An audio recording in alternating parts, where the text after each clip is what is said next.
Pamela Aplogan, bonjour. Bonjour, M. Satuné, merci de me recevoir. C'est un honneur pour moi, un plaisir de vous retrouver après de longs mois.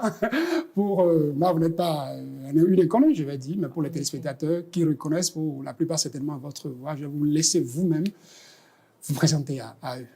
Alors, je suis Pamela Aplogan, cadre international, experte en développement, coopération et jeunesse. Un long parcours d'engagement, 22 ans déjà, 10 ans d'expérience professionnelle. Bien sûr, j'ai été dans les médias en tant que journaliste sportive et athlète aussi.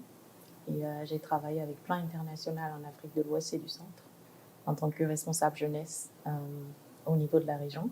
J'ai travaillé avec l'Union africaine en tant que conseillère jeunesse, avec la francophonie, donc l'Organisation internationale de la francophonie en tant que chef d'unité jeunesse, sport et citoyenneté, et enfin avec le scoutisme mondial en tant que responsable d'unité jeunesse.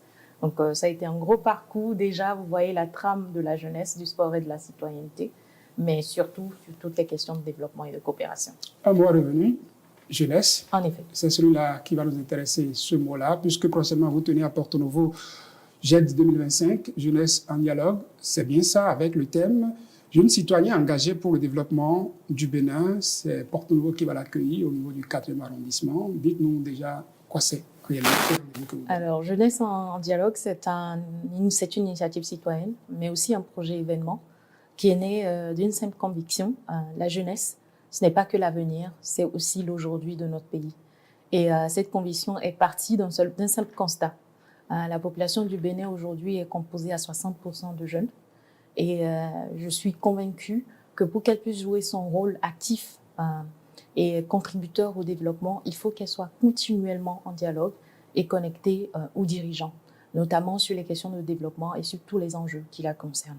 Donc, en collaboration avec la mairie de la ville de Porto Novo et avec le chef du 4e arrondissement, M. Paulin Kinsou, nous allons donc mener cette initiative, non seulement à travers cet événement où il y aura un panel thématique également, mais aussi une consultation qui va nous permettre de recueillir les attentes, les besoins et les priorités des jeunes pour aller vers des solutions concrètes.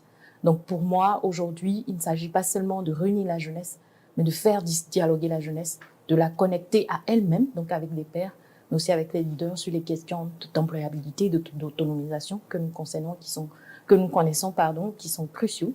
La question du numérique et de l'intelligence artificielle, la question de la santé et de l'environnement également, la question de la citoyenneté qui est au cœur du développement de la cité. Nous allons certainement l'aborder. Et je finis en disant juste que être un jeune citoyen engagé, c'est assumer un rôle de responsabilité et de redevabilité dans le développement de notre pays. Vous l'avez dit, jeune, j'ajouterais jeune adulte, parce Absolument. que vous avez étendu la tranche jusqu'à 45. Absolument. Comment ça va? Vous avez commencé déjà par décliner un peu le contenu de l'actualité, de l'activité, j'allais dire. Est-ce qu'il y a autre chose qui participerait à cette organisation de façon précise, dont vous n'avez pas encore donné les précisions pour nos auditeurs et téléspectateurs? Alors, essentiellement, on est en train d'aller vers une grande mobilisation de 200 à 300 jeunes. Ouais. Pourquoi? Parce qu'il est important que nous ayons toutes les couches de cette jeunesse-là qui soient représentées. Vous avez parlé de jeunes adultes. On aurait pu s'arrêter à 35 ans comme l'Union africaine, mais on est allé à 45 ans parce que le contexte socio-culturel nous le permet. Aujourd'hui, nous avons de jeunes élus locaux qui ont plus de 35 ans et qui doivent être également en dialogue avec ces jeunes-là, entrepreneurs, étudiants, professionnels, etc. Nous aurons l'ouverture officielle. Ensuite, nous aurons ce panel thématique-là. Ensuite, nous aurons la consultation en direct et en ligne, qui va aboutir à un rapport et un plaidoyer pour aller vers des projets concrets, thématiques, au bénéfice de la jeunesse et du Bénin. Pour quand précisément le rendez-vous? Le 18 octobre, donc samedi prochain, à partir de 9h, au siège du 4e arrondissement de Porto Novo. Conditions d'accès? Libre et gratuite. Inscription avant? Inscription obligatoire en ligne. Voilà. Vous nous donnez l'adresse rapidement? C'est un formulaire Google que vous pouvez retrouver sur toutes les plateformes. Sur Facebook également, pour ceux qui me suivent, ils peuvent aller sur ma page. Et vous pouvez également vous inscrire au siège du 4e arrondissement. On en parlera, vous l'avez dit, l'engagement citoyen de la jeunesse. Votre parcours l'illustre, si jeune, avec autant d'années d'expérience à l'international. Quand vous, de l'autre côté, vous regardez un peu comment se comporte la jeunesse béninoise, est-ce que vous avez cette impression qu'elle s'intéresse au développement de sa cité? Absolument. Ma réponse pourrait être duelle. Donc, je pourrais dire non et oui. Non pour ceux qui aujourd'hui ne comprennent pas encore qu'on doit se départir de cette mentalité de qu'est-ce que j'ai à gagner pour aller vers cette mentalité de qu'est-ce que j'ai apporté également. Non aussi en prenant en considération tous ceux qui n'ont pas encore l'ouverture à des opportunités et qui ne comprennent pas forcément qu'il y a des défis pour lesquels ils doivent également s'impliquer.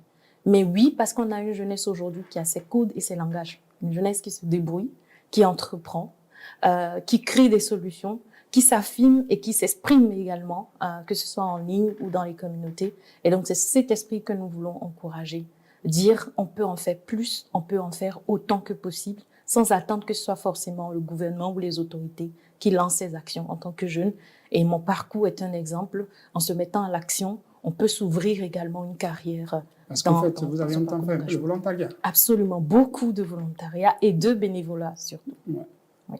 Après, vous en avez bénéficié jusqu'ici. Pour vous, les obstacles qui se posent à cette jeunesse aujourd'hui, vous l'avez dit, une jeunesse qui n'a pas encore une place au soleil, qui se cherche, a du mal à se dire « je m'intéresse à ma cité ».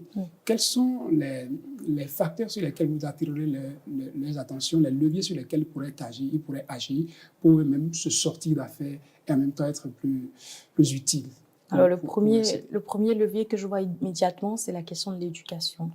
Je pense qu'il est très important de ne pas banaliser aujourd'hui la question de l'éducation. J'entends beaucoup de jeunes dire aujourd'hui, pas besoin d'avoir des diplômes, je peux faire ce que je veux. Mais non, il est très important de s'éduquer, de se former et d'avoir des compétences parce que ce sont les compétences qu'on emploie sur le marché.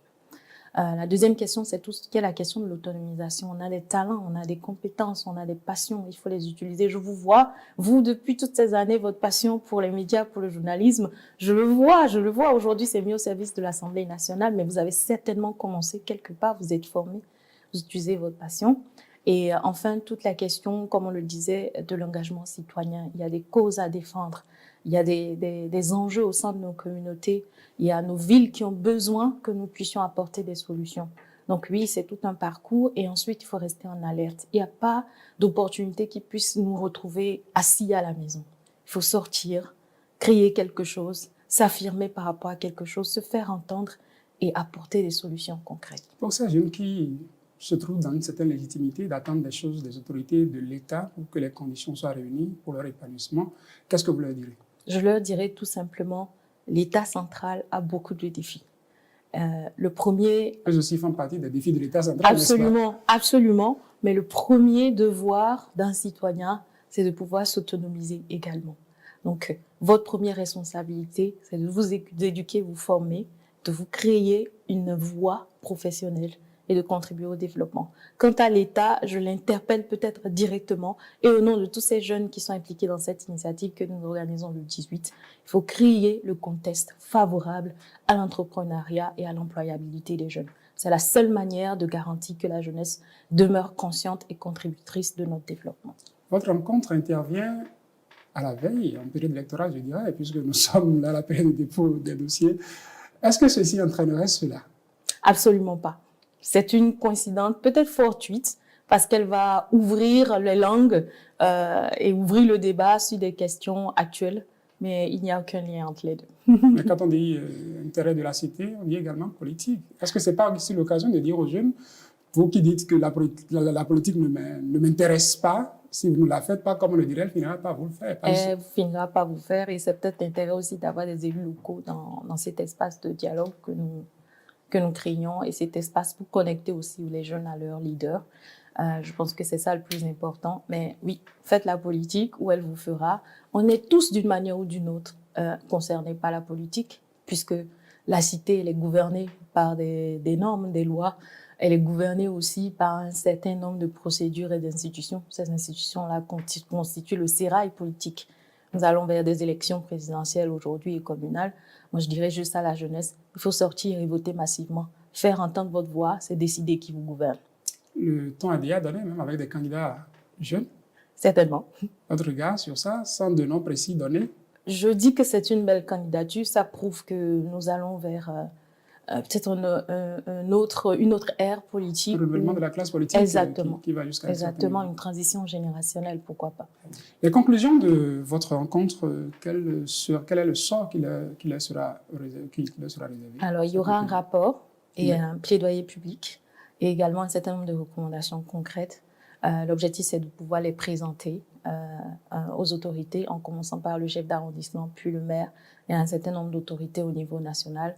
Moi, avec mon envergure internationale, c'est de pouvoir porter ces plaidoyers là aussi dans un certain nombre d'espaces internationaux en tant que message clé et besoin clé de la jeunesse au niveau du Bénin, mais aussi associer un certain nombre de jeunes dans d'autres pays, parce que l'Afrique, on a des enjeux, je dirais, transfrontaliers et communs. Je pense qu'ensuite, il y a toute une dynamique qu'on va mettre en place pour que les jeunes qui ont été là, qui ont co-créé ces recommandations et ce plaidoyer, puissent porter aussi ces messages-là avec nous.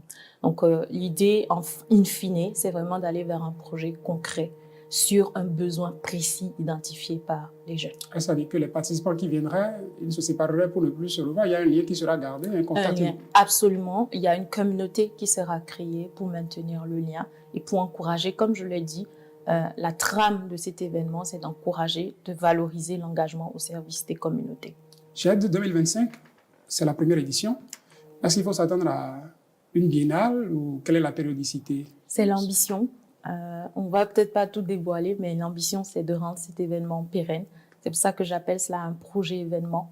Ce n'est pas une action ponctuelle, c'est une dynamique qui est en place et qui va continuer, certainement. Je vais vous laisser dire un mot, regardez dans cette caméra qui est la vôtre, et lancer un appel à ces jeunes et jeunes adultes qui nous suivent pour qu'ils puissent prendre ce rendez-vous. Encore une fois, rappeler l'événement à la date rapidement. Alors, l'événement Jeunesse en dialogue 2025, ce 18 octobre, au siège du 4e arrondissement à Ouémé, en collaboration avec la mairie et le chef du 4e arrondissement. Je voudrais tout simplement dire votre voix compte. Il est important que vous soyez là et que vous soyez acteur du développement du Bénin et de l'Afrique. Ne soyez pas spectateur. Inscription en ligne. Obligatoire. Ou sur place au 4e arrondissement. Certainement, oui. Pour finir, Pamela, à Plogan, vous avez un mot à ajouter? Tout est dit. Je pense que tout est dit. Je dirais tout simplement une chose. En tant que jeunes, si nous avons des compétences, il nous revient de pouvoir les mettre à contribution. Et c'est dans cette dynamique-là que j'ai toujours été. Mettre mon expertise à contribution et j'appelle toute la jeunesse à cela. Je vous dis merci. C'est pas facile de vous avoir.